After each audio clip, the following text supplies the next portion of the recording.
I gotta start this video by saying I am not a financial advisor. I don't have any background in that. But I do have a little bit of cash, so I'm doing this video so I can show y'all how I got my cash while serving in the Air Force. So I didn't always have cash. As a matter of fact, I was broke for like the majority of my Air Force career. And it's mainly because I had no financial education growing up. My parents weren't rich. I didn't know any rich people. So nobody taught me how to manage my money. I really wish that I had a me right now when I was an airman like you to teach me how to manage my money. I'll probably have a lot more cash right now. So if I could help 10 airmen manage their money better than I was managing my money back then, I would feel like this video's a success. So the first step to stacking up your cash in the Air Force is invest in yourself. This is probably the most boring part about stacking up your cash, but it's probably the most important part about stacking up your cash. We have to learn financial independence. We have to learn financial freedom. They don't teach that in the school, so you have to teach yourself. Luckily, there were tons of men and women before us who went through the trial and error of learning how to stack up cash. And they wrote books about it. Some of the most basic books that you can read right now that don't get too complicated, but they get you thinking, would be Rich Dad, Poor Dad, The Richest Man in Babylon, Think and Grow Rich, and The Millionaire Next Door. I highly recommend you read at least one of these books to start your financial independence. And I put my Amazon link in the description box below so you can check them out. Look, I know that reading is boring to most people. You would rather watch a TV show or something, but it is essential that you start reading self-development books in order to start changing your life. It's all about planting that seed and watching it grow. Speaking of seeds, it would be a really good practice for you to start looking at money as a seed.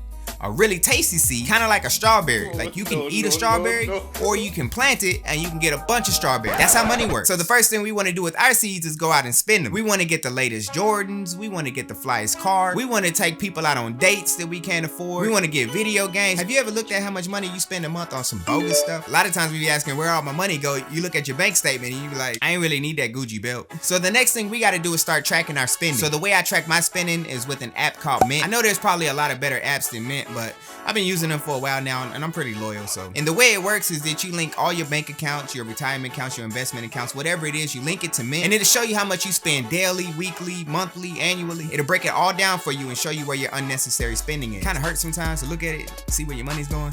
It also has a capability of helping you create a budget. Some of you don't even know what a budget is. You take all of your cash every month and spend it down to the last penny. That's not good. So with the Mint app, you can create a budget. And the way I like to create my budget, I do a 50-30-20. I do 50% of my money goes to my needs. That's like my water, my electricity, my mortgage, my car notes, everything that I need. It should not be over 50% of my monthly pay. If it's over 50% of my monthly pay, then I probably need to start chopping some stuff out or I need to learn how to save better. The next thing I budget is my wants. That's gonna be like my cable, my internet, my phone, going on family vacations, all the things that we want in life. And I spend about 20% of my monthly income on my wants. You can do either 20 or 30% to your wants. Me, I choose to do 20% to my wants. And the last 30% of my budget, I try to do this every month, is save it. You gotta pay yourself first. Look how the world is set up. You got consumers and you got producers. Producers are pretty much everything that you see day to day. McDonald's, the mall, car dealerships, video games, whatever is being produced and is being marketed towards you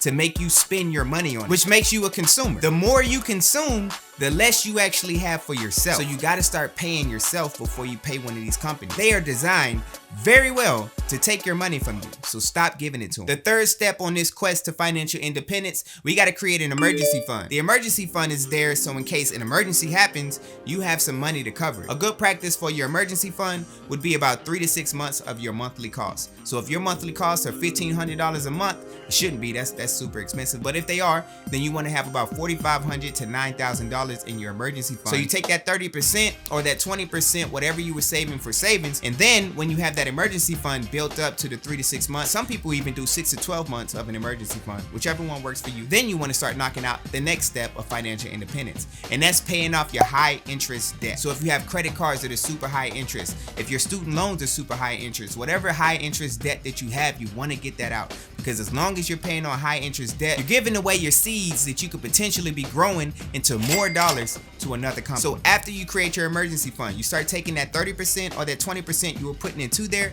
and now you start putting it into your high interest debt. And there's two different ways you can go about paying off this debt. You can attack the biggest bill or the bill with the highest interest first and pay at least the minimum balance on all your other debt. And you keep doing this until you knock out that biggest bill, but you take the money that you were putting on that last biggest bill into the next one, and so forth until the bills are gone. Or you can do the snowball effect. This is how I paid off all my debt.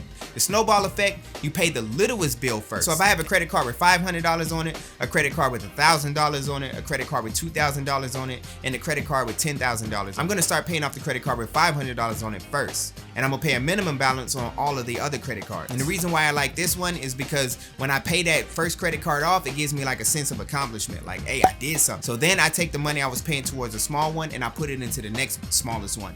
And then I pay that one off and I'm like, hey, I did something else. So now we are getting really close to financial independence. We have created a budget, we have created our emergency fund, and we paid off all our debt. Now we have 30 or 20% of our monthly income and we're just saving it. That's not what we want to do. That's taking a bunch of strawberries and just putting them into a bucket. We're not planting them. The way we plant them is by investing. I'm not going to tell you what to invest your money on because that's up to you. But I will say maybe you can download an easy to use stock app like Robinhood or Webull and invest in like index funds. Maybe you could start looking into purchasing real estate. I don't know. That's going to be on you to refer back to the first step of educating yourself on where you should invest your money. One of the cool things about the Air Force is they have a dope retirement program called the Blended Retirement System. And I made a whole video on that explaining it at a basic level for you to understand how much you should put into your blended retirement system and how it works. And I got that video on the screen right now for you, so make sure you check that out. I hope this video brought value to you. Like I always say, stay beautiful, stay classy. Until next time, check me out.